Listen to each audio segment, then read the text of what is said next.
Arratsaldeon, entzuten da, bai? Arratsaldeon, ongi etorri, plazer bat da aretoa gainezka ikustea, ez dizuet izkutatuko espero genuela, zeren oso feedback ona izan dugu azkeneko egun hauetan jarduera honen inguruan, espektatiba handia sortu du eta pozik gaude, esan bezala aretoa jendez beteta ikusteagatik.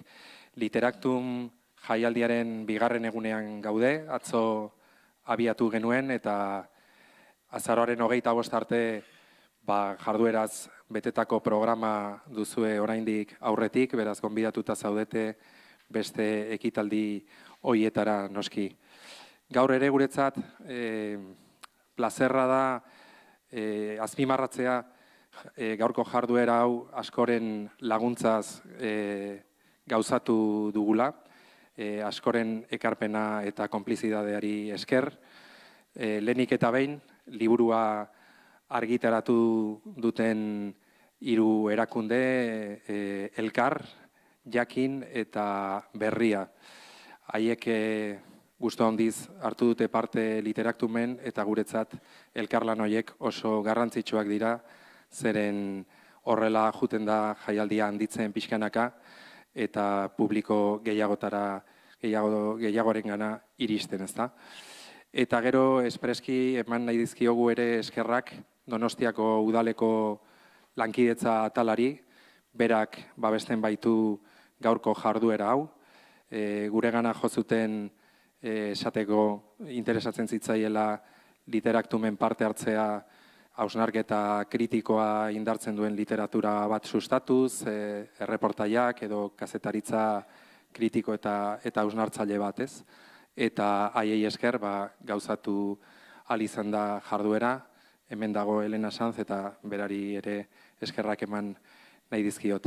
Eta noski, mailan ditugun 4 solaskidei bereziki eman nahi dizkiegu eskerrak, puntako 4 kazetari eta haietako 3 gauzatu dute gaur biltzen gaituen liburu hau, Ekialde Hurbila, Muinak eta Ertzak, hemen ditugu Mikel Laiestaran, Aneira Zabal eta Carlos Zurutuza.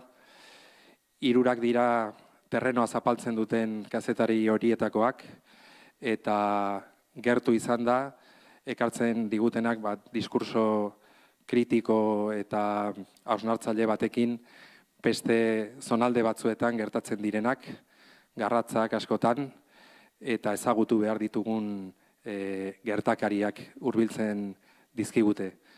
Mila esker 3, hemen izateagatik, gainera badakigu zuen agenda konplikatua dela eta suerte bada guretzat, zuen bidaien artean eta zuen konpromiso ugarien artean hemen egoteko, literaktumen gaur egoteko tartea aurkitu izana.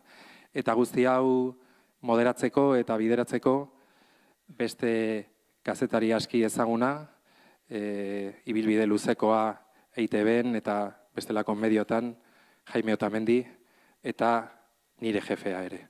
Zeren egun dakizuenez, Donostia Kulturako etxe honetako zuzendari kudeatzailea da, eskerrak berari ere, bereziki, eta zuena daitza, mila esker 4, gogoratu beraien solasaren ostean irekiko dugula galderentzako txanda bat, konbidatuta zaudete parte hartzera, norbaitek esan du literaktum denon artean osatzen den solasaldi zabal bat dela, eta horretan zuena da ere ardura handi bat eta protagonismoa, beraz zuen galderak ongi etorriak izango dira noski. Eta bukaeran sinadura egongo da, egileek liburua sinatuko dute, eta esan didate mesedez pasillo honetatik etortzeko, handik joan alizateko hala nahi duenak, eta hemendik etorri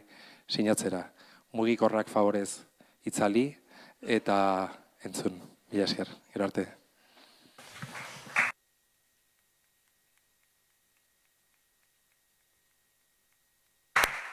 Eskerrik asko Iñaki, eta arratsaldeon guzti-guztioi, literaturen izenean, Donostia kulturaren izenean, eta nola ez, Santelmoren izenean. Santelmok azken urte hauetan egin ala handia egiten du, gaur egun puri-purian dauden gaiak ardatzean jartzeko, eta hori buruz hitz egiteko, eta Ekialde Hurbila zalantzarik gabe, listorzulo handi xamar bat da, baina Ekialde Hurbila ondo ulertu gabe, mundua ulertza ere zaila da. Eskerrik asko etorri zareten guztioi, eta jezeak zuek zarete, zuek esango duzue, ze jakin nahi duzuen, eta zer jakita gustatuko litzaizueken.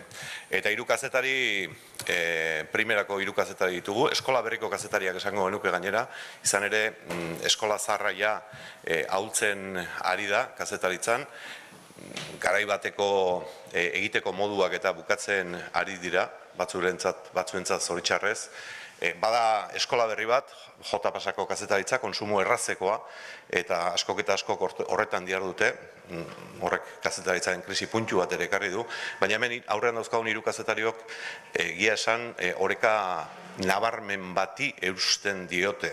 Alde batetik didako kazetaritza egiten badakite, tokian gertatzen dena horretara joan eta haren berri kontatzen badakite, sare sozialetan inor baino beto ibiltzen dira eta manejatzen dira, ari eusten diote, baina analisia egiteko momentuan eurek gaitasun izugarria dute, eta horren erakusle da gaur eskuartean daukagun liburua. Ekialde Hurbila, Muinak eta Ertzak. Eta besterik gabe hasi egingo gara, Kristina Berasain Tristanen baimenarekin, izan ere, Kristinak kudeatu du eta koordinatu du liburua, eta bere baimenarekin hasiko gara, eta berak esango digu, liburuak biltzen duen muin hori, ea ondo islatzen dugun.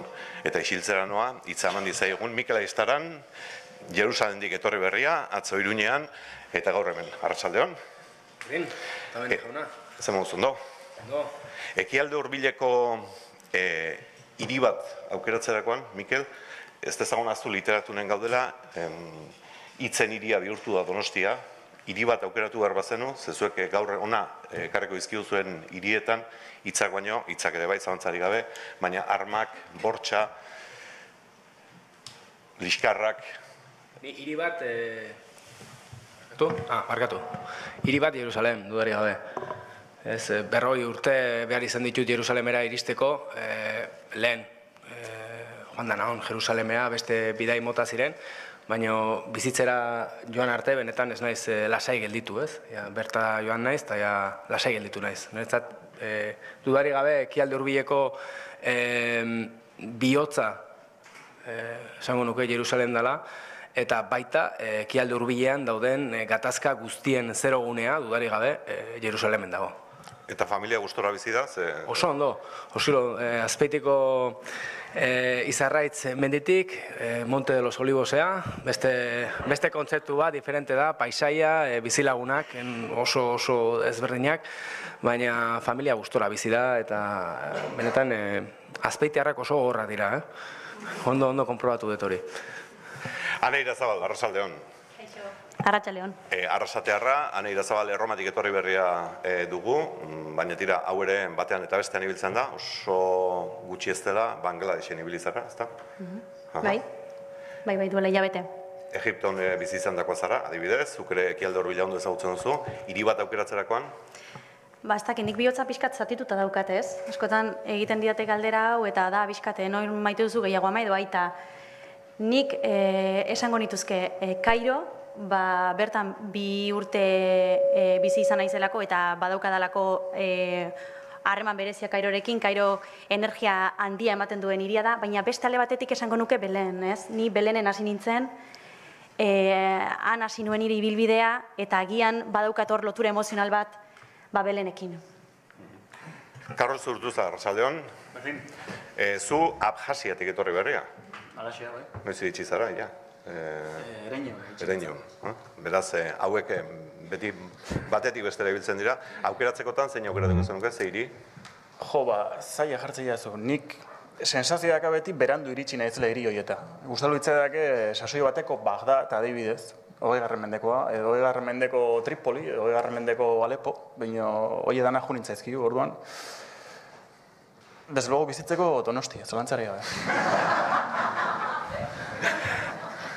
Tira, ba... Eskerrak Donostin ez dugula lan egiten, Bestela seinale txarra, egunen baten baldin bagaude hemen lanean, seinale txarra. Zuek lan egiteko gatazka egon behar du? Zoritxarrez gatazka edo bentsat gatazka ondorengo tokiak izaten dira, ez? Laster Barcelona. Tira, Ekialde Hurbila, Muinak eta Ertzak, liburua irakurrita, udaberri arabiarren iraultzen muini hori azertzen saiatzen zarete, udaberriko iraultza horiek, zailda esatea, 2009an hasi ziren Teheranen eta Iranen, 2010an hasi ziren, 2010an hori izan zen, Hamaikan, Tunisian. Tunisia, Liba, bai. Eta 2010an beste batzuk esaten duzue? Saharan. Hori da. Hori irakurrita, gaur nola dauden herrialde horiek begiratuta, ematen du txukunen Tunisia dagoela. Eta beste guztiak, zulo beltz batean sartuta daudela. Bai, ematen du eta bada. Gero bere kontra esan guztiekin, baina egia da, esperimentu esaten da, pixkatu Tunisia demokraziaren laborategia dela Ekialde Hurbilean, eta bada, agian izan zen ez lehen herrialdea, baina pixkat guk ezagutzen dugun matxina da uholde hori piztu zuena, oso herri txikia da, bere garaian, Benaliren garaian ere Ekialde Hurbileko Suitza esaten zitzaion, ez? Bazituelako ezaugarri batzuk pixkat bereziak zirenak gainontzeko Ekialde Hurbilarekin konparatuz gero, adibidez emakumeen analfabetismo maila altua, unibertsitate ikasketak zituztenen herritarren maila pisu handia, eta egia da, gorabera asko izan dituela azken urtetan, adibidez lider politikoen heriotzak, per capita Estatu Islamikora esportatu dituen lehen herrialdea da. Baina kontraesan guzti horiekin lortu du oreka bat mantentzea demokraziaren, islamismo politikoaren artean, eta harretan diarekin begiratzen ari gara, bai kazetariok eta baita Ekialde Hurbilean bizi diren herritarrek zer gertatzen ari den momentu honetan Tunisian. Eta Tunisian gertatzen denak agian bidea irekiko dio gerokoari, ez? Gero etorriko denari, ze orain bagaude parentesi antzeko batean ez dakigula oso ongi nora goazen, edo nora doan Ekialde Hurbila. Liburuan garbi geratzen da, herrialde arabiarren iraultza hori, 2009an, Iranen zer gertatu zen, zera supiste edo txispapiste diferenteak aipatzen dira, ez? Irangoa esaten duzu? Irangoa beste iraultza mota izan zen, gainera Irango Islamiar Errepublikaren zatetzen iraultzarik egon, baizik eta kanpotik bultzatutako mugimendu popularra, esango nuke, baina hango oposiziorekin hitz egin da, garbi esaten dute, lehenengo altxamendua eskualdean Iranen izan zela, 2009 urtean, Mahmoud Ahmadinejad presidenteak, bigarren aginteari eutsi nahi zion, hauteskundeak egon ziren, eta bapatean, inor espero zuenean, Ahmadinejadek sekulako garaipena lortu zuen, opositoreek ez zuten hori onartu, eta lehenengo aldiz, nire bizian behintzen, nire esperientzian Iranen ikusi nituen, sekulako liskarrak Teherango kaleetan, ez? Egun horietan, arreta mediatikoa Teheranen zegoen, eta antxe, zein ikusi Teheranen eta Carlos Zurutuza. Bai, holaxe, gaina, topoin, baina beti bezala, Carlos beste ikuspegi batekin, ez? Eta beste kobertura bat egin zuen. Aiestaranek, liskarrak kubritzen, lan egiten, manifestaldiotan, ezakit eguneroko informazioa hori kubritzen, eta Zurutuza nola joan zen? Balutxistan, ea.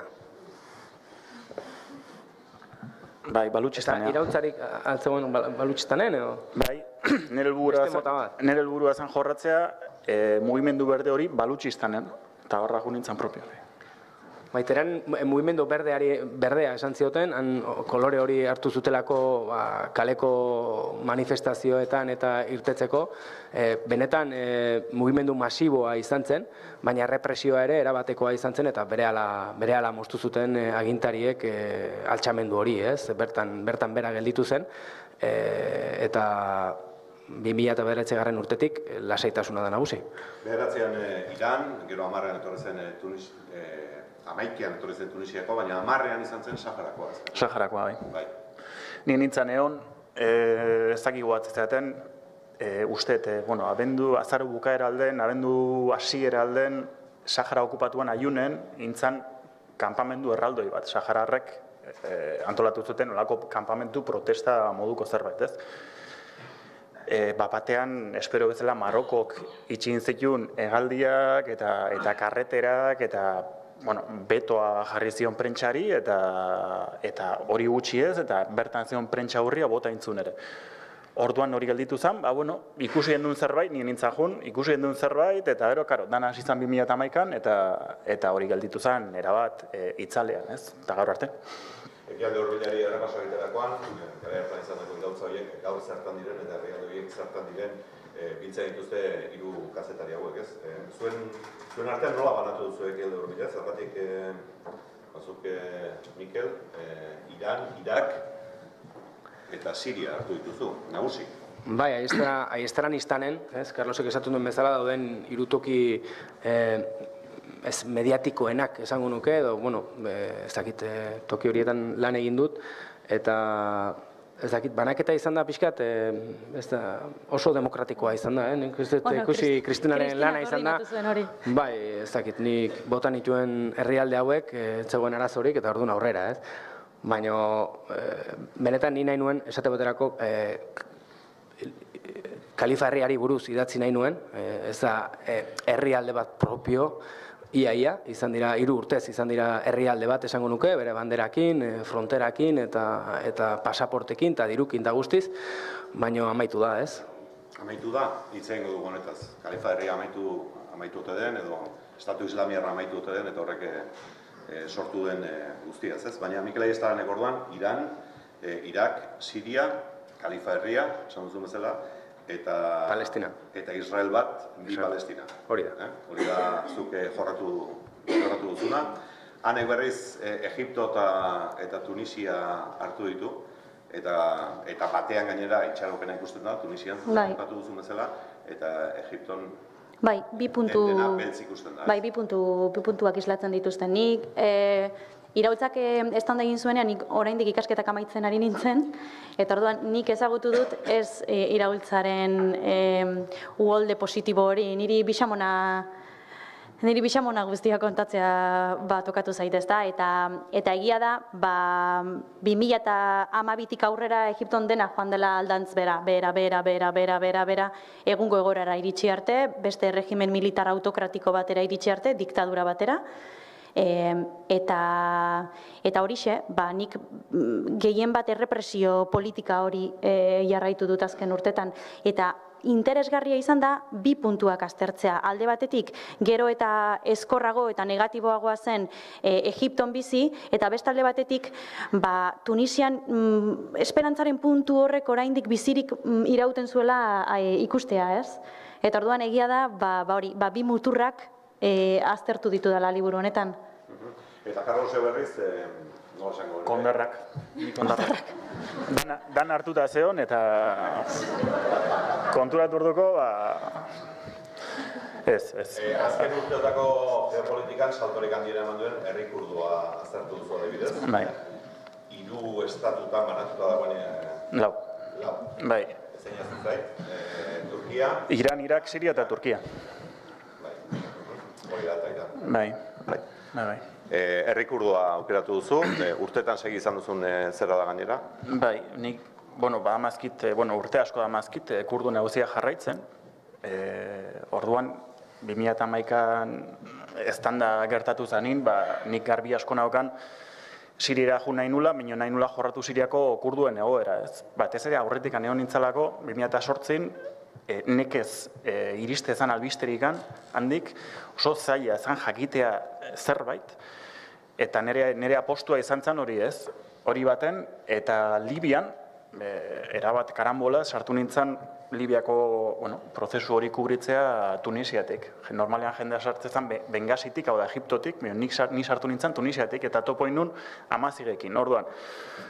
Bai Siriara eta bai Libiara jarritu dut juten, urte hauetan, baina jabetzen naiz, Libia bezalako herrialde bat Siria oso konplexua dela neronek bere osotasunean hartzeko. Orduan, bai, indezaket honelako analizi neko orokorra, baina historio bat aukeratzekotan ondo kontatu izateko, nire kasuan izan da, Siriako kurduena eta Libiako Amaziena, ez? Eta gero Saharako kasua. Azken kapitula da, Sahara okupatutik indako, kronikatxo bat.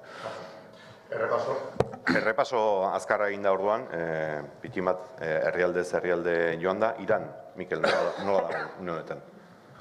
Iran ondo dago, baina Iranen arazoa ez dago Iranen, dago Saudi Arabian gaur egun, Saudi Arabian dagoen errege orde berriarekin, Mohammed bin Salmanarekin, eta beretan kezkatuta nago, oso kezkatuta, unek kezkagarria da iruditzen zait, eta ez dakit zer gertatuko den, Saudi Arabiak hartu dituen azken erabakiak atzerriko politikan kezkagarriak dira, esateko Yemenen dagoen gerran, Hariri, Libanoko lehen ministroa baituta, esango nuke dagoela, eta beste aldetik, ikusi egin behar zer egingo duen, Iranek duen presentzia ekialde hurbilean gelditzeko gerra hotza baten aurrean gaude, argi eta garbi, eta Iran orain arte, behintzat, indartsuena izan da. Siriako gerran, esate baterako irabazle garbia izan da.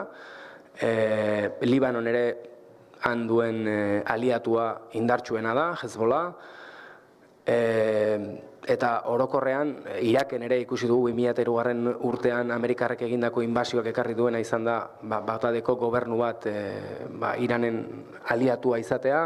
Beraz, gaur egun, Saudi Arabiak etxai oso garrantzitsua dauka aurrean, eta bere izena Iran da, ez? Hau esan da, zer gertatuko da hemendik aurrera?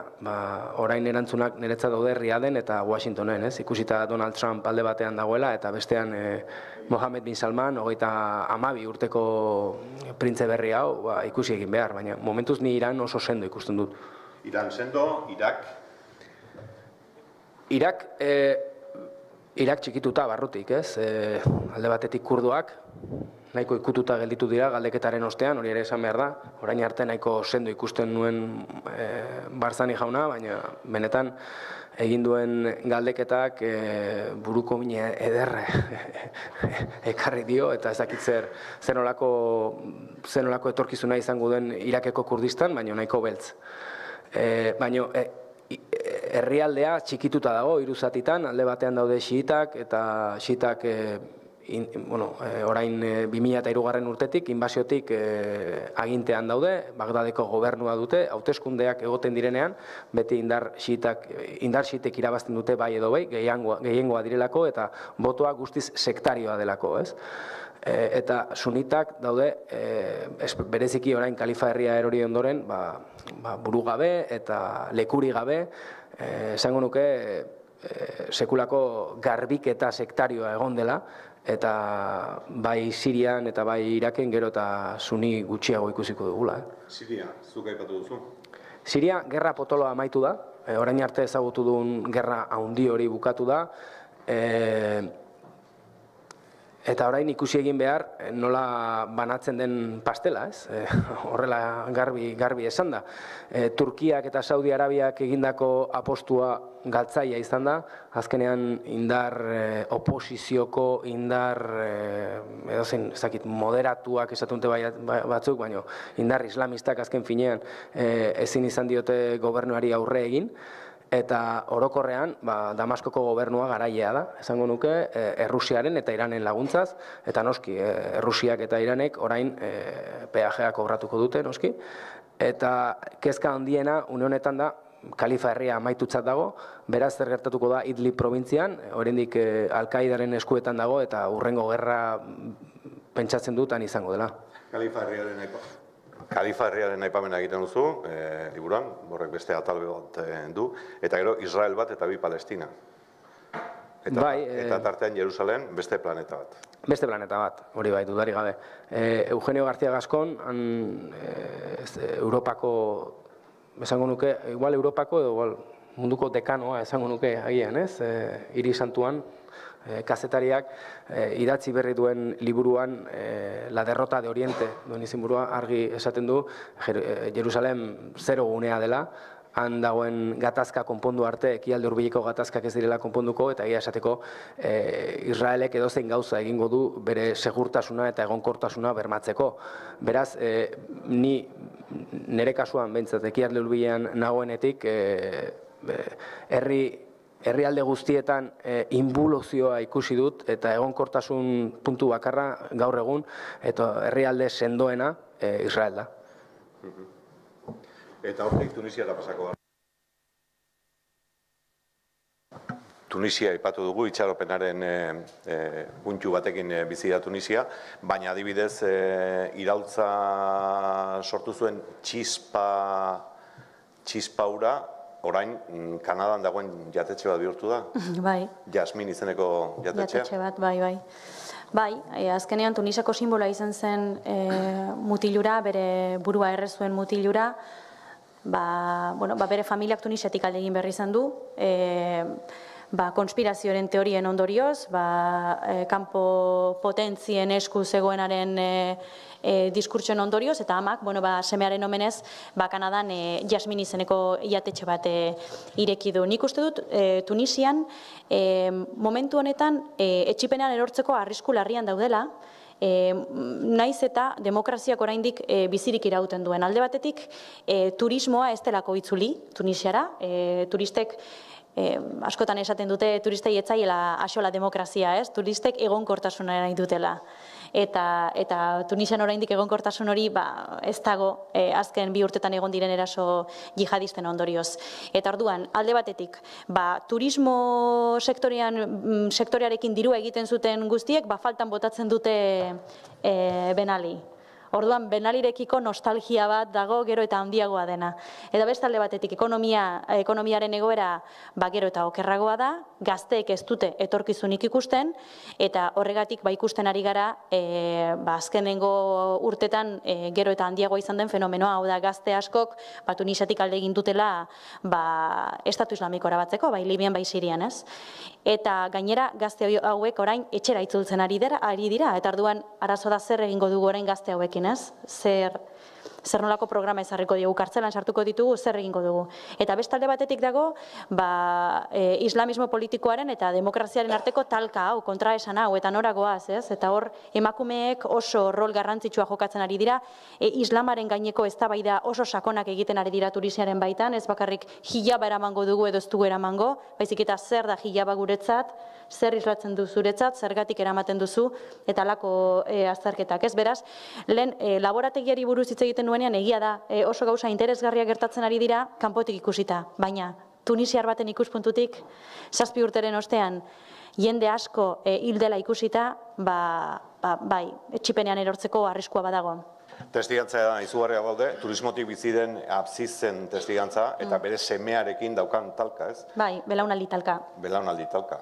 Bai, aitaren familiak, azizen familiak, 19. mende amaieratik egin du lan turismo sektorean, eta orduan aberastu egin dira, eta aitak aukera izan du seme alabak unibertsitatera eramateko. Zer gertatu da, semeak unibertsitatean zeudenean, iraultzak talka egin zula, iraultza hasi zela, ez? Eta orduan semeak herri matxinadara batu ziren, eta hor sortu zen belaunaldi talka hori, ez? Aitak ez zuen nahiago zuen ezaguna dena, ez ezaguna dena baino, eta horrek belaunaldi talka bat sortu zuen aitaren eta semearen artean, eta oraindik jarraitzen du, oraindik eztabaida onak izaten dituzte etxean. Ezagitzen duzu, harremanetan, beraiekin? Bai. Nor da Ben Amor? Ben Amor da, Ahmed Ben Amor da, Tunisiako mutil bat, iraultza hasi zenean, 2011an 14 urte zituen, eta, pixka bat Tunisiako LGTB mugimenduaren simbolo bihurtu da. Eta mutil honek izugarrizko errepresioa pairatu du bere herrialdean, orain Frantzian bizi da, Frantzian asilo politikoa eskatu du, baina aldi berean sentitu du bere irudia, nolabait mendebaldeak edo mendebaldeko edabidek bere irudia erabili dutela haien intereserako, ez? Eta orduan oso etxituta dago, bai alde batetik, bai bestetik. Harremanak apurtu ditu familiarekin, gurasoek esan zioten etxetik alde egiteko, berriz ere itzultzen bazen hil egingo zutela, eta oso historia gogorra da, oso gaztea da, baina oso heldua eta kontraesan hori islatzen du, ezta? Askatasunean sinisten dugu, demokrazian sinisten dugu, baina bere osotasunean, ze gero gehiak garen einean edo feministak garen einean gure nolabait gure eskubideak aldarrikatzen hasten garen einean esaten digute ez, begira, hau ez da lehentasuna. Lehentasuna da demokrazia politiko batera iristea, ez? Zuek bigarren mailako bakintzaileak zarete, ez? Eta oso interesgarria da bere ikuspuntua sinisten duelako benetako askatasunean, askatasun osoan. Egiptora salto eginda, hor beste 3 testigantza bilduko genituzke, lapurreta egiten nahi naiz, Bai, spoiler galantak egiten nahi zara. Bitin bat. Jusri, esaten da, abokatua? Jusri, bai. Bai. Bueno, nire ustez izugarrizko lana egiten ari da neskatu hau. Azken 5 urtetan hasi da Egipton desagertu diren pertsona guztien zerrenda bat egiten. Kalkulu ofizialen arabera, 2013ko estatu kolpetik 6.000 pertsona desagertu dira Egipton, baina haiek uste dute askoz gehiago direla, eta bere bulegoan hor badauka palategi bat, eta izen guztiak pixkat zerrenda bat egiten hasi da, ez? Eta gainera, oso beldurgarria da, esaten du badazpada digitalizatzen ari naiz, nire desagertzen baldin ba naiz, ez? Eta eske behin atzen kontatzen hasten naiz, eta horixe, eta oso interesgarria da bere egiten ari den lena, ez? Baina Randa ginekologoa ere bai, ez? Bai, eta emakumea naizen einean, Egipton bizi nintzenean lan asko egin nuen emakumeen ebaketa genitalaren inguruan, pixkat, lakra bat da Egipton, 45 urtetik orako emakumeen 80%ak pairatu du ebaketa genitala, eta pixka bat harremanetan jarri nintzen Randa ginekologoarekin bere lana ezagutzeko, eta horixe, Randa ere heroi txikiak dira, ez dakit nola esan, bere egunerokotasunean egoera aldatzen saiatzen direnak, eta adibidez Randa ginekologo hau lan izugarria egiten ari da komunitate txiroetan, periferian, emakumeen ebaketa genitalaren kontra. Denderaz dugu kontatuko eta salto egingo dugu. Herri kurduaz hitz egin digu Carlosek liburuan, ondo ezagutzen duen herria da, eta esperantza puntu batekin gainera momentu konkretu batean, hor 3. bide bat azaldu zelako Siriako hiri batean, ez? Bai, Siria edo kurduen herriko hiri batean. 2011an Siriako gerra pizten denin, guk kamendikan ikusten duguna da, txuri-beltzeko pelikula bat, ez? Alde baten erregimena edo gobernua, eta bestalden oposizioa, eta oposizioa zen, arabiar oposizioa, gero funtsian muturreko islamismo horretan eroitakoa edo erantzitakoa, ez? Ez ginen konturatu 3. bide bat zehola, kurduek ala deiturikoa, kurduen apostua izan zen ez gobernuarekin ez da oposizioarekin. Beraiek etzakaten inongo asmorikan Damasko mendean hartzeko, beraiek nahi zuten azan, behen eskualdeak, behen eskualdetan autonomia moduko zerbait, eta bereari eutxi, ez? Beren eskolei eta beren emakumentzako zentroei eta bere kontseiluei, eta orduan oso politia izan zen. 2008 neon nintzen lehenbiziko aldiz, karambola izan zen, elkarrizketatu nuen klandestinitatean zeon kurdu bat, burutzagi bat, bera bat ez ezaguna zen niretzako. Harremana mantendu nuen berarekin, eta 2012 bilakatu zen Siriako kurduen agintari nagusia. Orduan, karo, oatzen nintzen ez, 2008 tipoa ikusi nunin Alepon, tipoa zeon etxe aldatzen ez, loiken toki ezberdinetan. 2012 aldiz zeon, kalean, oso modu erekian, eta oatzen nahiz bendikan lehenbiziko gauza botazian, ez? Ikustezu nola gauzak aldatu daitezken, oan zuzeaz, izkutuan zabiltzena, orduan sartzainan, Mikel Ezip, gainontzeko guzti, sartzainan, ilegal, ez? Ni sartzen izan, Irakeko Kurdistanek, ez? Eta berak botazin, ez? Oan zuzea, izkutuan dabilena, eta ni aldiz, hemen nago, ez? Jaunda jabe. Orduan, esperantza puntu bat, jakina, eta ez dut zaik aipatzea, Asadek gerra irabazi gula, bino kurduek eta beren aliatuek dakatela herrialdearen eren bat. Non, de facto estatu bada hon, esan genetzak. Egon pixke. Ikusin behar. Baina funtsean, Sirian ikusten nahi gana da, alde baten Asad Errusiaren babesaz, eta beste aldetik kurduak eta beren aliatuak, bertako arabiar tribuak eta siriakoak, eta kristauak, Amerikarren laguntza ez. Baina ikesateekena ikusin behar Amerikar noiz arte egongo dian, ez? Hori da. Estatu Batuen laguntza ez da bat ere, ez dakit naiz gehi fidatzen, ez dut oso garbi ikusten kurduen etorkizuna, eta ondo dakite. Baina erraka askatu ondoren, beraiek ere jartzen dute zalantzan zer izango da hurrengo urratsa. Amerikarrek ez baldin badute behar kurduen laguntza, Amerikarrek ez dute zer inbertituko, zer ez. Eta kurduen laguntza zertako behar izan dute, ze Asadek urtetan ez ditu onartu ere egin, ez? Karo, behaiek badakite Asadek beren oinarrizko eskubideak ere ez ditula onartuko. Orduan, leheno aipatu bezala, bereari eutxi diote, badakate konfederalismo demokratiko izeneko sistema bat, edo agintzeko sistema bat, non konseio txikitan organizatzen dira, antolatzen dian,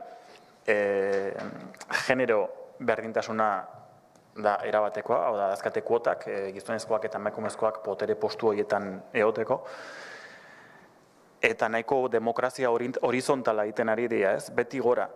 Orduan, behaien proposamena, beraiek nahi duten hauan da, oposizio politikoa izatea Siria barruan, eta Asaden oposizio politikoa bihurtzea, ez? Hori da helburua.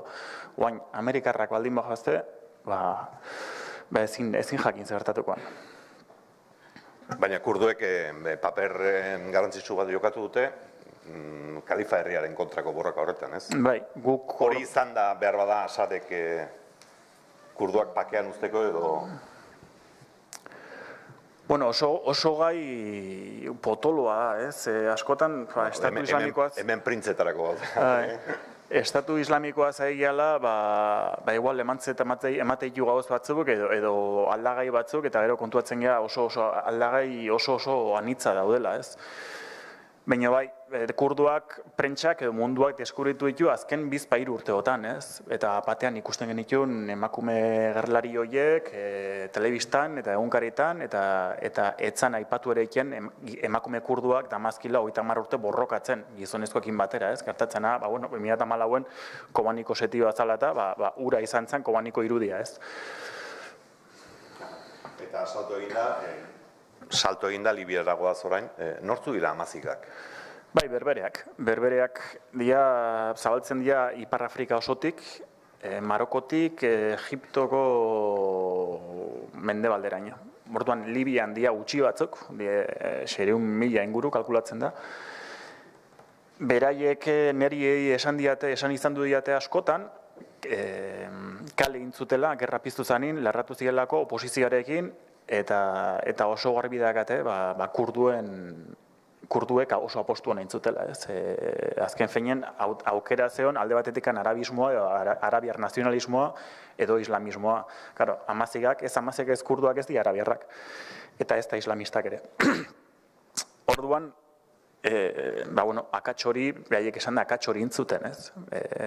Lehengo hien egon nintzen Libian azkeneko aldiz, eta beti errepikatu itea, ez? Jakin nintzen bagenu, ez? Hartatzena gaur egungo Libiako egoera da, oso komplexua. Nor da Shokri, kazetaria? Shokri, ezagutu nun, 2012, Shokri da abokatu bat, 35 urteko abokatu bat, bera izan zen Libiako Amazikerazko telebistaren lehen aurkezlea. Eta zeon Katarren, Katarrek ordainduta sasoi hartan, programa batekin bere hizkuntzaz, ez? Orduan, ni batzen ez, mendian nengola, Shokri ikusten nula telebistan. Zakaten egunero ordu bete programazio barruan, Amazikerazko programa bat egiteko, ez? Eta gero ezagutu nun, bueltatu zanin, ez? Shokrik beti esan izan duit, ez? Ni gerran, nien nintzen gai, borrokatzeko. Orduan, nien nintzen borrokatzen modu horretan, ez? Lehenbiziko aurkezle izan nintzen, eta inun nire kulturaren aldeko, apustu hori. Baina guan bueltatu naiz, eta guan nahi dut lagundu desastrea berrera egitzen. Eta azken atala, esan duguna, okupadutako Saharari buzkoa da. Bai. Horze entresak horretan, Ahmed, aipatu dezakegu. Ahmed, ezagutu beten tipori kausartenetako bat.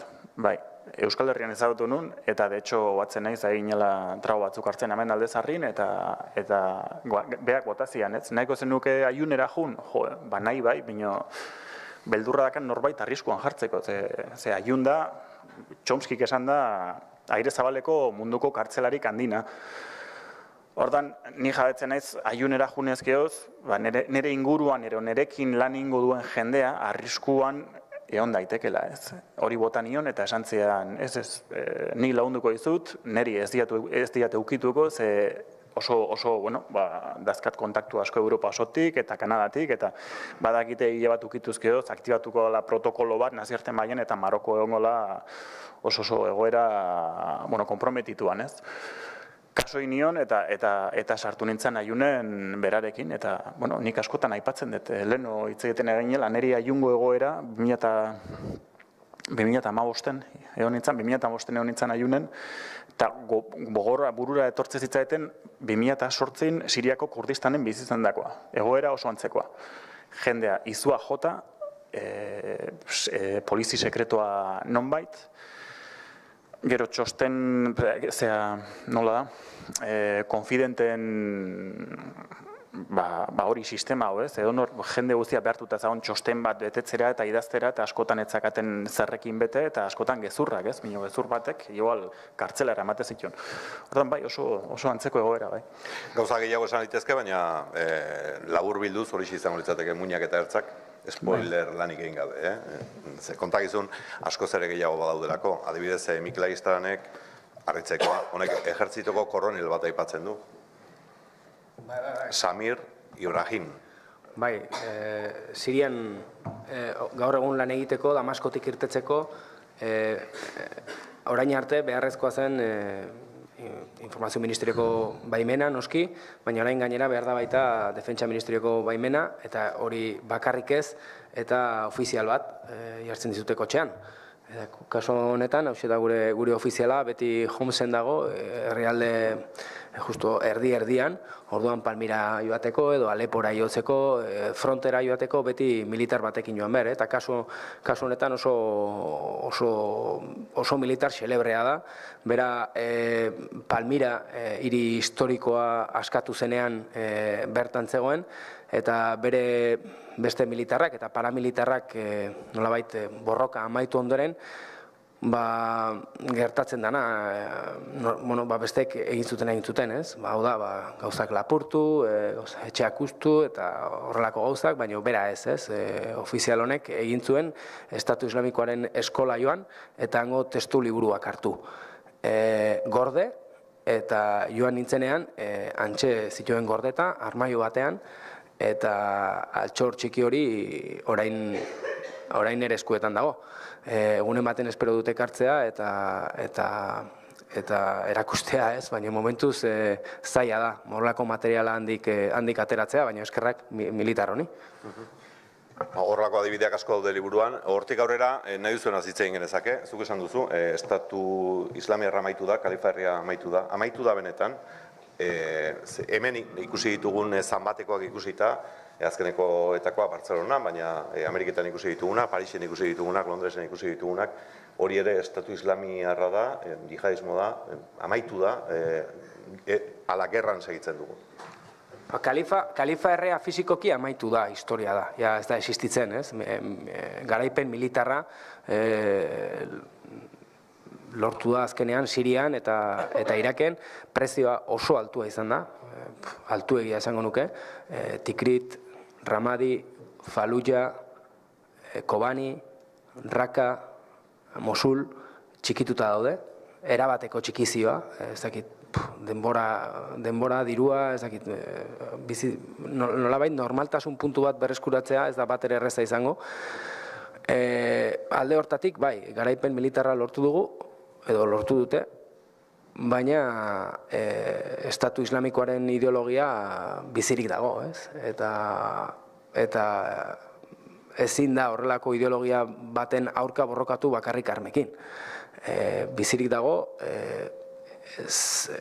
azken 3 urteetan aukera izan dute mezua ondo zabaltzeko, mezu hori gure artean ere zabaldu da, ikusi dugun bezala, eta ez da lehen bezala, lehen jihadista batek kursoak egiten zituen, edo Afganistanera joaten zen entrenatzea, edo Argelia, edo beste edo zintokira gaur egunez, gaur egun gerra santua beste erabatekoa da, Estatu Islamikoak erakutsi dugun bezala, eta zoritxarrez oso zabalduta dago, eta jarraitzaileak dituzte han eta hemen. Beraz, esan genezake gerran segitzen dugula, ez? Gerra batean gaudela, hane? Bai, nik esango nuke, datozen urtetako agian fenomenorik interesgarriena izango dela zer gertatzen den Estatu Islamikoarekin borrokatu duten gazte guzti horiekin, eta orain Siria hegoaldean edo boitzultzeko intentziorekin daudenekin zer gertatuko den. Tunisian hasi dute adibidez eztabaida hori, kartzeleratu egingo ditugu, desradikalizazio programa baten baitan sartuko ditugu, Danimarkan adibidez ospitale bat, zentro bat ireki dute jihadistak desradikalizatzeko, bidali genuen bertara sartzeko baimena, baina momentuz ez dute baimen ikusten, baina badirudi oso programa sendoa eta egituratua daukatela jakiteko zer gertatuko den edo nola berriz ere gizarteratu pertsona hauek. Zer gertatuko den jihadisten seme-alabekin, emakumeekin, emazteekin.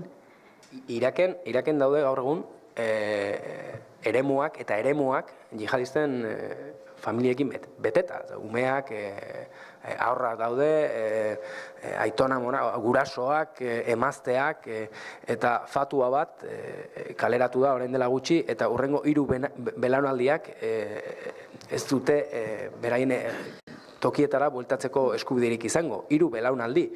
Beraz, eta eremu hauetan daude 100.000 lagun.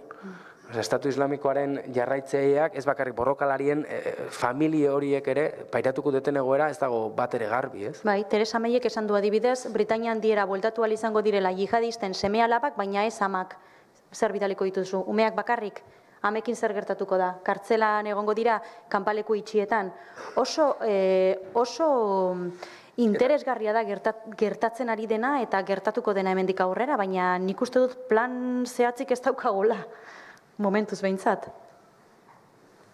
Bai, ni burura datorki bain, lehen urten, zirten nintzala Estatu Islamikoaren kontrako borroka hori kapitulo hori kubritzen, antzeuden emakumeak.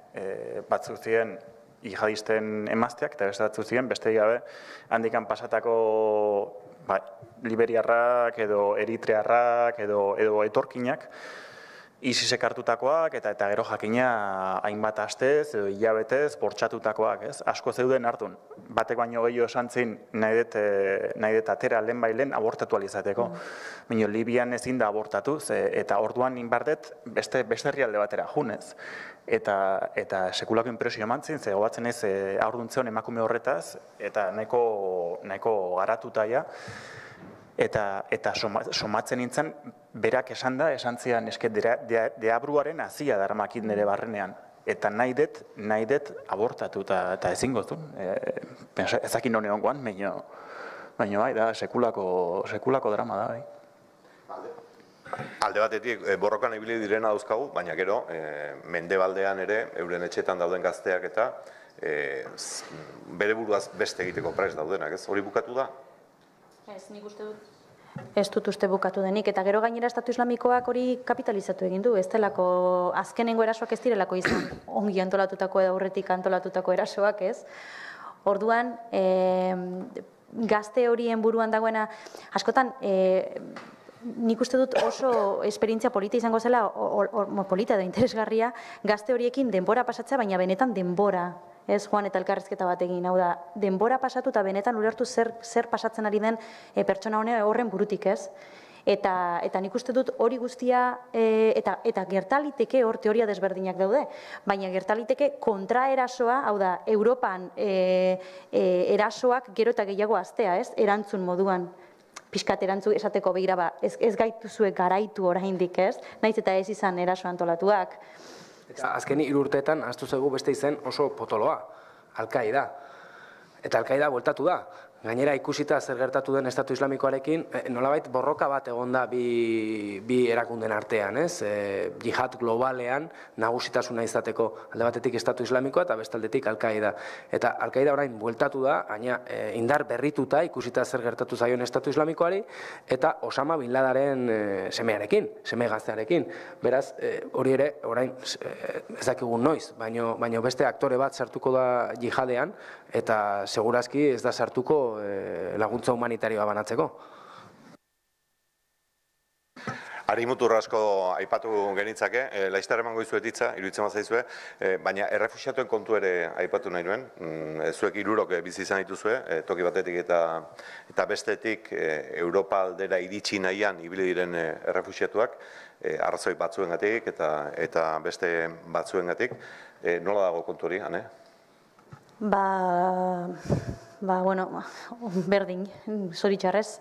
Grezian 62.000, Italian 2018an hauteskundeak dituzte, beraz, barne ministroak alde bakarrez erabaki hartu du, lehen Carlosekin komentatzen ari nintzen, iritsierak geratzeko, beraz, Libiako milizia garrantzitsu bati, Sabratako miliziari, horlako diru puska handia eman dio, eta esan dio, zenbat irabazten zenuen zuk pertsonen trafikoagatik, X, nik emango dizut, X gehi bi. Eta, badirudi, azken hilabetetan jeitsi eginda, Italiara Mediterraneo gurutzatzen saiatzen diren pertsonen kopurua.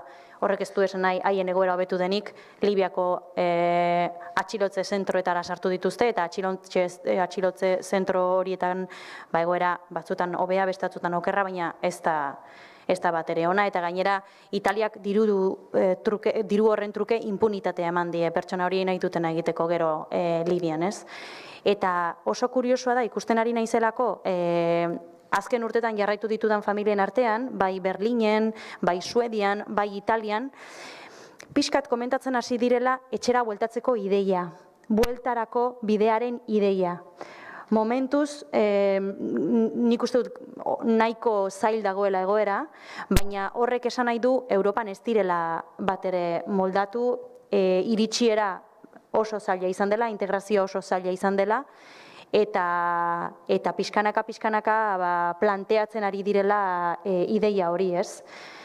Eta bestela, hori, Grezia eta Italia bakarrik utzi ditugu, eta hor daude krisi humanitario honi bakarrik aurre egiten.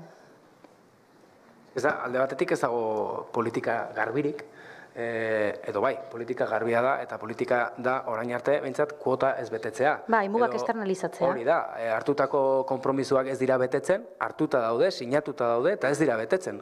Gure gobernuek ez dituzte, ez dute emandako hitza betetzen, hori alde batetik. Eta gero bestaldetik hartzen diren erabakiak beti behin-behineko erabakiak dira, ez? Esate baterako Italiak hartu duen erabaki hau, edo gu Turkiarekin, Erdoganekin, bere momentuan ere, nolabait lehenengo uholdori gelditzeko politika izan zen guztiz behin-behinekoa. Hau da, Erdogani edo Turkiari ordaindu bere kostak zaintzeko eta errefuxiatuak ez etortzeko, ez? Baina politika falta ikaragarria da. Bai, partxeak jarri ditugu. Hori da. Bai. Bai, Libiako kasuan, Eguan Europak, Libiarrek ezakit, Gaddafi falta motatze duten, baina Europak bai. Europak bazakan norbait, Mediterraneko bestaldean, tratuak iteko eta akordiota iristeko, orduan Gaddafik beria lortzezunin, kanila itxitzezun, ez? Oan ez da gobernurik, hori falta zaio Europari, ez? Eta horretaz gain, Italia galditu da bakarrik, nahiko bakarrik, esan beharra da. Italia galditu da Mediterranean bakarrik horrei aurre ikien, ez? Naiz esaten ari ondo indutenik, benetan kezkagarria da, emandako pausua, ez? Azken fina egia, airia, milizia armatuak finanziatzen, eta milizia armatuak izateaz gain, badira ere giza trafikanteak. Baina esan barra da ere, Italia guardia kostiera izan dela, guan arte, etorkin gehien erreskatatu dituen erakundea. Guk esaten dugu askotan, ze lan ona egin duten itxasoko salbamentu lanetan ari diren erakunde edo talde guzti horiek, baina horren atzean badago gure ardura guztia. Publikoa edo estatuak ez dauden tokian pribatua sartzen da, eta kasu honetan Mediterraneo itsasoaren erreskatearen ardura Europarena zen, estatukidena zen, ez dira bertan egon, eta orduan zer gertatu da, ekimen pribatuak sortu direla, eta ekimen pribatuek hartu dutela gure gobernuk hartu ez duten erantzunkizuna, baina oso larria da. Eskerrak ekimen pribatuak sortu direla, baina gobernuek, hau da, Europako Batasunak zeharo utxik bakarrik utzi du Mediterraneoa. Ordu bete daramagu guk izketan, eta nahi duzuenean, hitza eskatu, mikrofonoa hor izango da, eta zuek galdetu zuzenean, nahi duzuen kazetari hauei. Hala ere, zuei guztioi hitza eman aurretik, eta hemendik begiratuta, ze galdera hau, behin baino gehiagotan egin izan diogu geure buruari, eta guk zer egin genezake errefuxiatuen kontu honetan. Adibidez, laguntza ematea, ez dakit, orain urte bete edo, katiuskak bildu ziren, Donostian inguruan, eta bidali, ez? Tipo hortako ekimenek baute... Askotan hitz egin dute... Baute zerarik, funtziorik, edo... Bertan... Gure burua zuritzeko balio du, baina ez da benetan erainkorra. Mira, nik uste dut bere garaian Belgradera katiuskak eta txamarrak bidali zirenean beharrezkoa zela laguntza, hotz izugarri egiten zuelako, eta bertan biltegi abandonatuetan bizi ziren gaztek benetan txamarrak eta botak behar zituztelako. Gero, badago, asistentzialismoan erortzeko arriskua. Eta nik uste dut, eta hau askotan hitz egin dut, bertan errefuxiatuen gaiarekin lan egiten duten kazetariekin, eta baita errefuxiatuekin, errefuxiatuek momentu honetan behar dutena da laguntza legala, hau da, abokatuak behar dituzte. Abokatuak, esango dietenak, zein egoera legaletan dauden, zer aukera dituzten, nora jo dezaketen, izugarrizko kakanastea dago, inork ez daki ondo zein legetara jo, Siriarrentzako legedia badago, Irakiarrentzako beste bat, Afganistangoak depende nondik datozen, inork ez daki ezer, eta nik uste dut benetan, momentu honetan, Iraken parkatu Italian, eta Grezian laguntza legala behar dutela, abokatuak behar dituztela. Egia esateko Siriara bueltatzen ari dira. Siriara bueltatzen ari dira. Poliki-poliki, baina jendea bueltatzen nahi da Siriara, eta orain helburu nagusia edo gobernuak duen helburu nagusietako bat da hegoaldeko muga irekitzea. Orain arte gobernuak kontrolpean duen muga bakarra Libanokoa da, Turkiarekin dituen mugak ez ditu kontrolatzen, Irakekoa orain dela gutxi berreskuratu du, eta orain Jordaniako muga berreskuratu nahi du, eta horrekin pentsatzen dute errefuxiatu gehiago itzuliko direla. Ez ahaztu, guretzat harrigarria izan zirela argazkiak, gu emandako albisteak eta historiak benetan gogorrak izan ziren, Greziako kostan ikusitakoak edo Italian, baina errefuxiatu Siriatik irten ziren gehienak ez daude hemen. Daude Jordanian, daude Turkian eta daude Libanon, eta Iraken. Hori ere ezin dugu ahaztu, ez? Eta herrialde horietatik poliki-poliki bueltatzen ari da. Ez danak noski, denbora beharko da, bereziki hiri asko txikituta daudelako eta bizi baldintzak berreskuratzeko denbora beharko delako. Eta gero politikoki ere, segurazki, beldurra dagoela, ez? Orain gobernuak hartuko du berriro agintea toki askotan, eta nolabait gerra ondorengo egoera ez da bater erreza izango errefuxiatuentzat eta hor purga politiko gogor bat egongo delako. Tira, guri hizketan uzten badiguzue, gauko 10 arte izango zaituzte hemen, beraz, zuen txanda da, zuen ikusi, ari asko aipatu ditugu, Ekialde Hurbilari buruz ari gara, euren lanari buruz ere hitz egin genezake, ea noa lan egiten duten, zenbat pasaporte dituen, Mikelek zenbat pasaporte dauzka? Bi. No, eske Israelen bizitze, Israelgo seioa izan da pasaportean, gero Iranera, Pakistanera, Libanora, edo Sirian sartzeko ezinbestekoa da beste pasaportea. Baina legalak dira, biak, eta... Zuen txanda, Kaixo, lehenik eta behin, mi esker hitzaldi garrengatik, eta bi galdera nituzke anerentzat alde batetik ea bera, emakume bezala, Egipto eta horrelako lekutan lan egiten, ea arazorik izan duzun, informazioa biltzen, jendearekin tratu horretan, eta beste alde batetik hizkuntza mailan. Nola da, Espainiatik atea eta ustut Gazan egon zinela lehenengo alditan lanean, nola den hizkuntzaren zati hori, ez? Ea hemen joan zinen hizkuntzarekin, inglesarekin, lehen alditan ez zenuen arazik izan, eta gero arabiarrez ikasi behar izan zenuen edo horrelako zerbait. Eta gero, pixkat irurontzat, asko hitz egiten da telebistan, estatu islamikoaren kontra, taktikak eta horrelako asko baino. Ez da inbeste ikusten ea nondik dirua etortzen den, ea zeiturre dituzten, armamentu guzti hori lortzeko. Ea nondik ateatzen duen estatu honek, estatu terrorista hauek, nondik ateatzen duten dirua. Mi esker.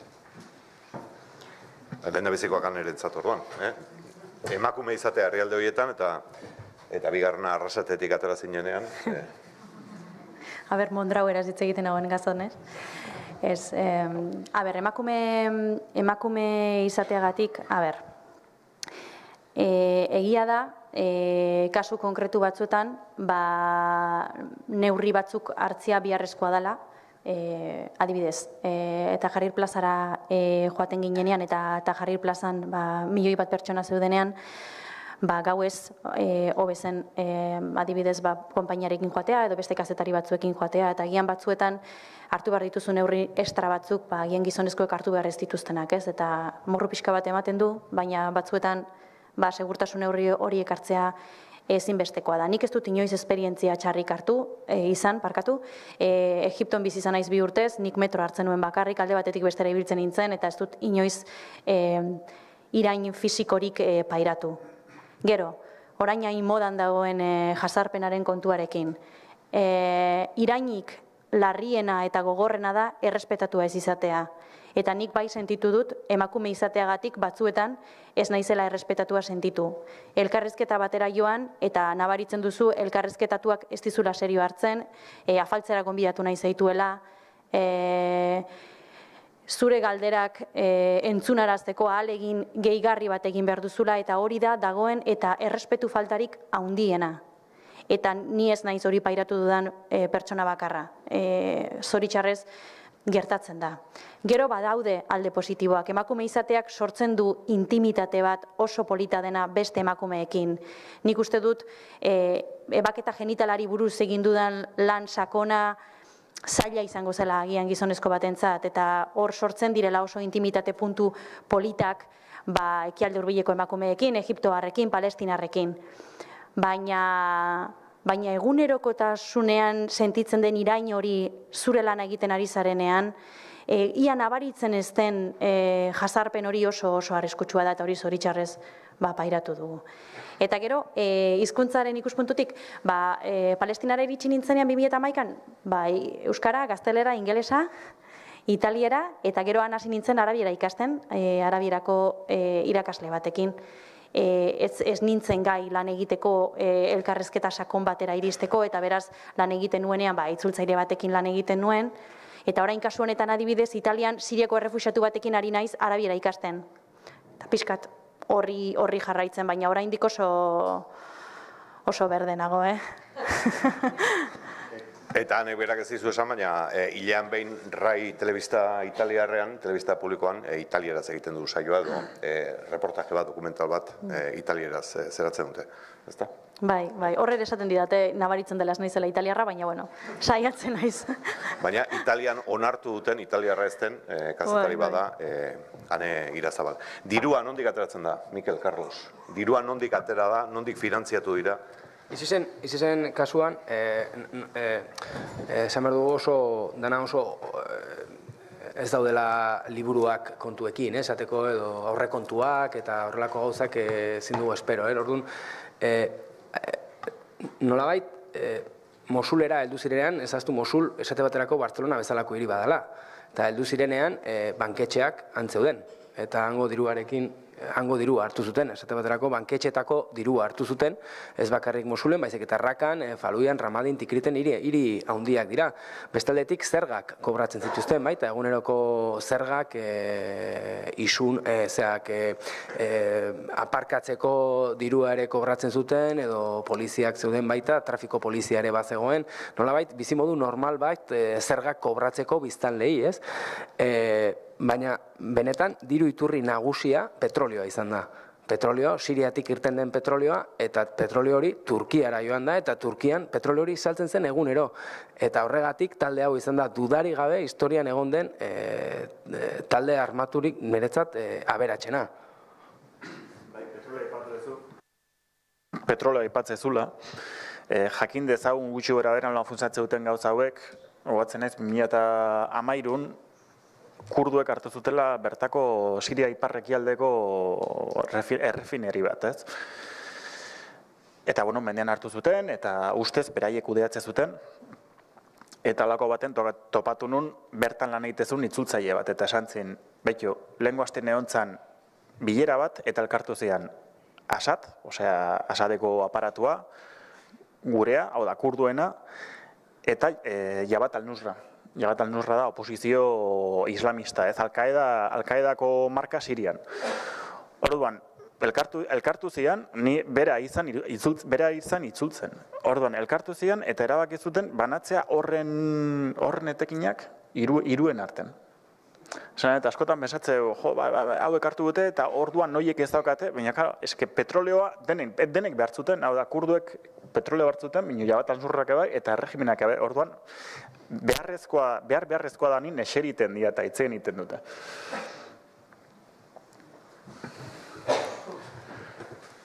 Zuek esan, Bai, barkatu. Nik pixkat aldatu dugu gaia, baina gustatu golitzateke jakitea zeintzu dian zuen lan baldintzak.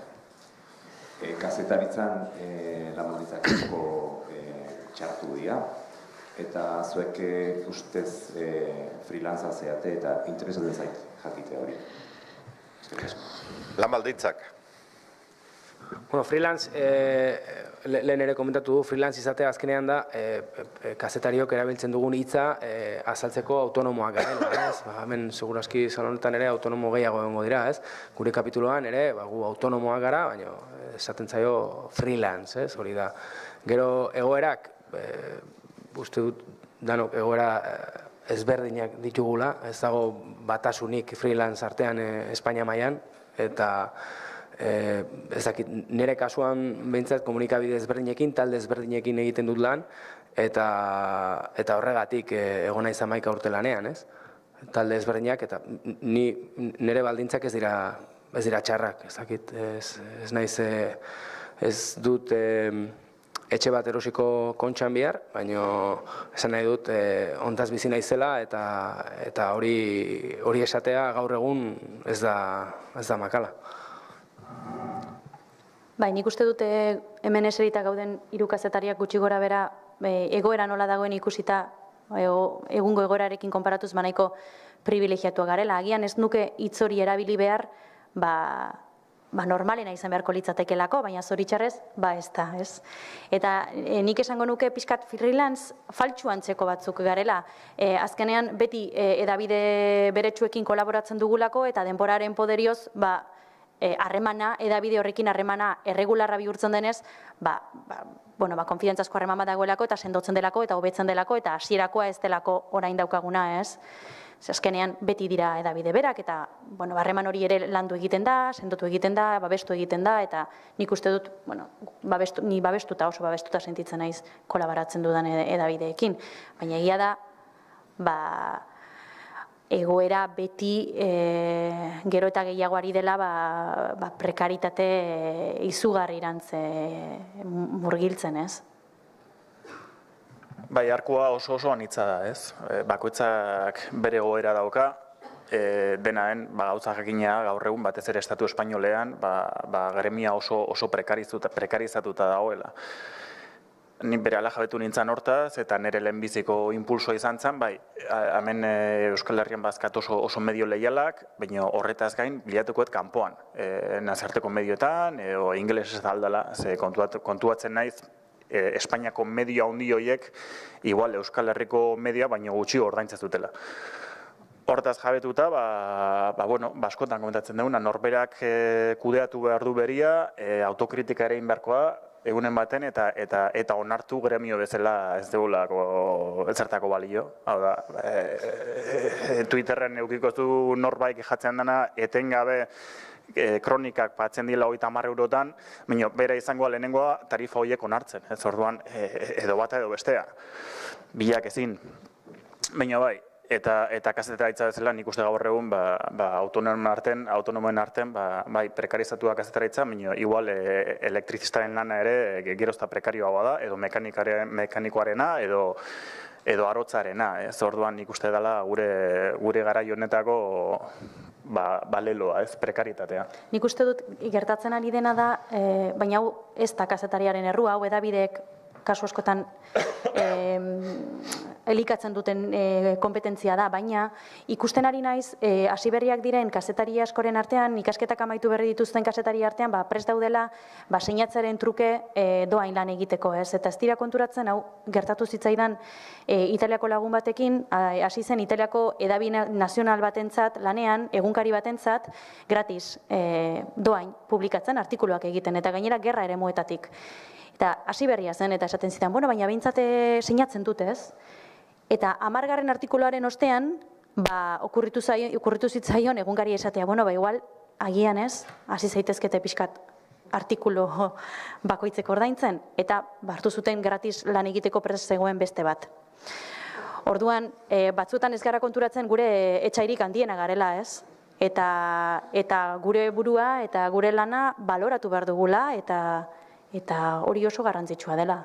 Edozein kasutan, salbuespen, zuek ez zaudete soldata baten epean, zuek lan egiten duzuen ero kobratzen duzue, irabatzen duzue, ez? Alegia saldu egin behar duzue, edabide bati saldu egin behar duzue, norbaiti saldu egin behar duzue, zuek landuko duzuen pieza hori, eta pieza hori garesti alamerke, hori beti da eztabaidagarri, baina garesti xamarra izan liteke, segun eta zeto gitarra zoazten, aseguruak eta ordaindu behar direlako, toki arriskutsua direlako, fixerrak edo laguntzaileak behar dituzuelako tokian, eta koberturak garestia ateratzen direlako, ez? Carlos, rakan izan zinen azkenekoan, zema gastatu zen duen? Adibidez, ez da beste denbora pasa. Hasi nintzen kalkulu hori egin, eta gero utzi nion egiteari, sekulako fefin. Mikel, kobertura bat, zenbat kostaliteke?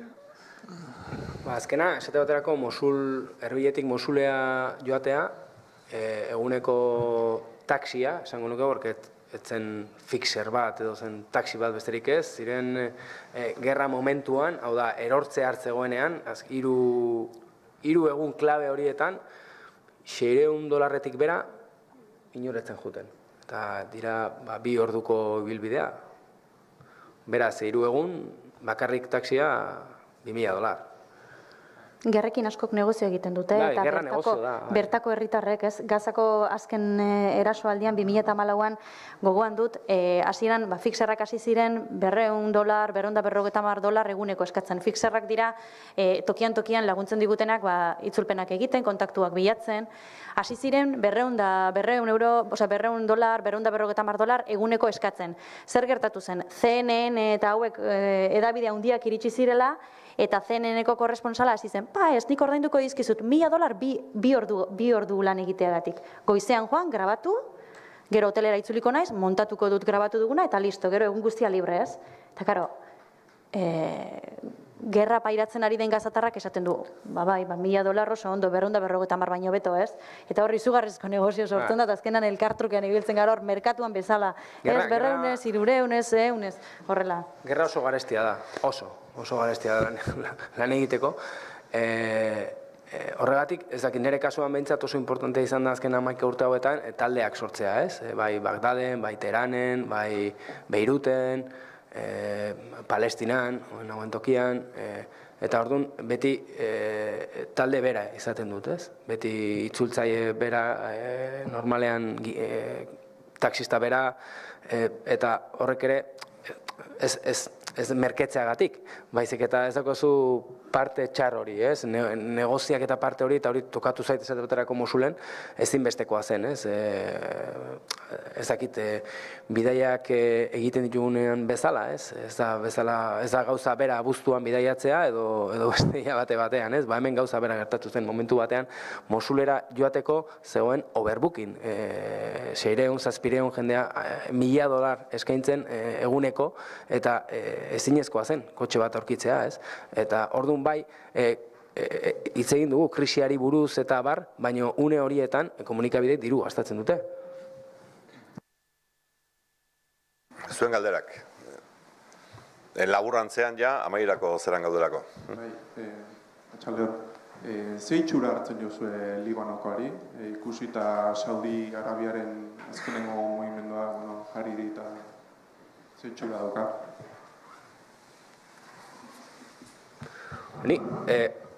Nire ustez, Saudi Arabiak espero ez zuena gertatu da, ez?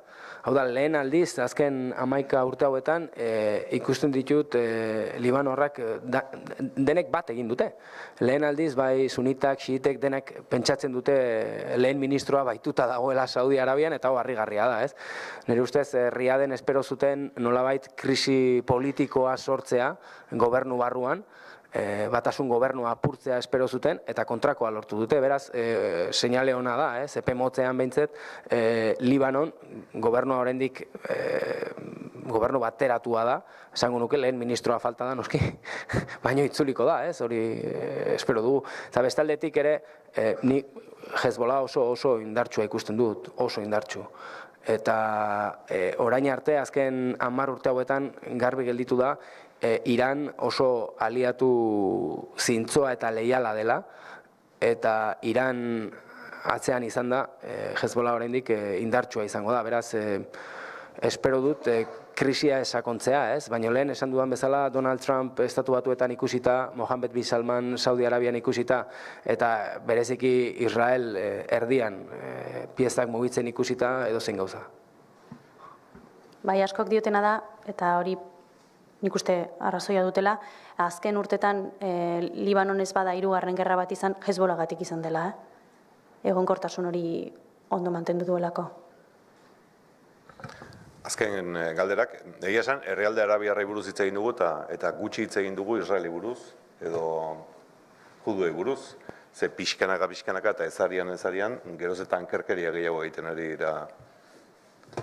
Bai, hori da, beti hitz egiten du Donald Trumpi buruz, baina Barack Obamarekin ere okupazioak gora egin zuen etengabe, eta Donald Trumpekin zer esanik ez, oso Israelgo gobernua oso pozik dago Donald Trumperekin, baina zenbakiak ikusita orain edo lehen ez dago alde handirik, ez?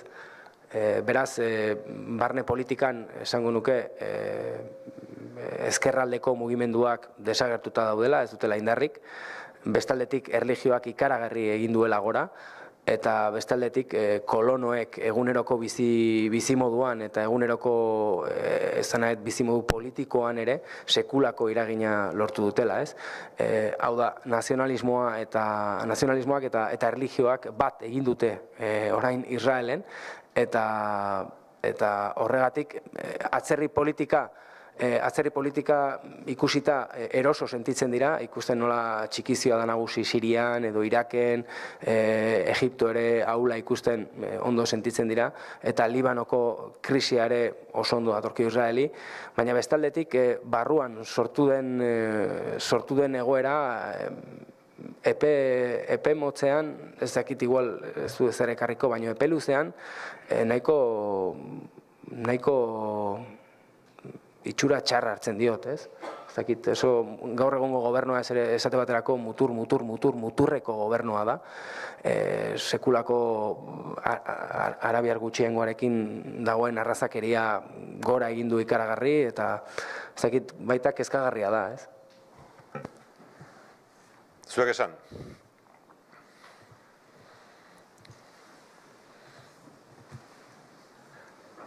Isiltasuna. Ez, bueno. Gure Kurdistango aditua... Barkatu?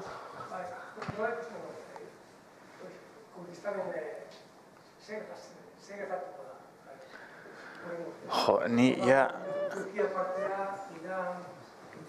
Beira, nik uste dut, azkeneko 2 urteotan, egin ditudan analisi gehienak edo guztiak,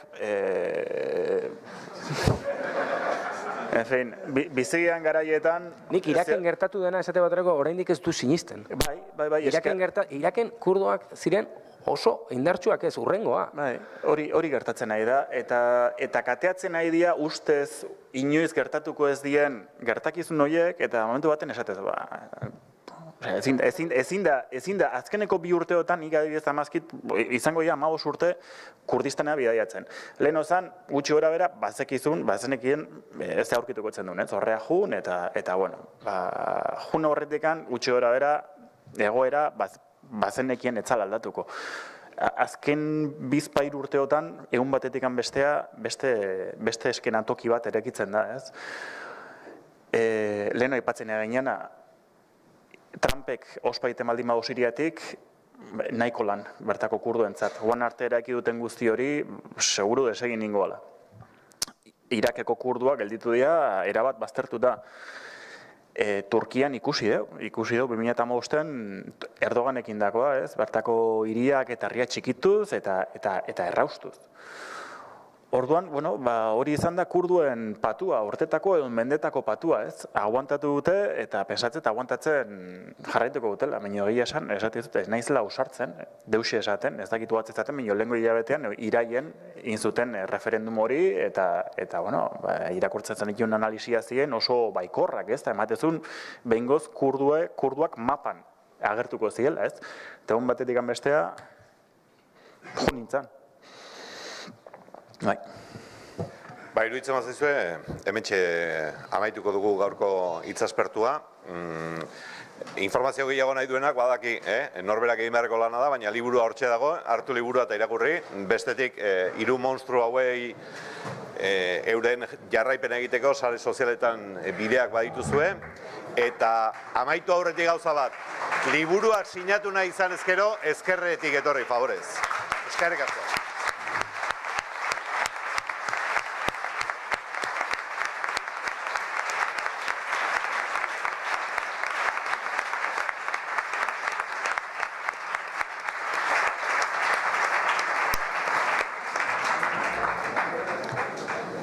Hau nire da? Bai.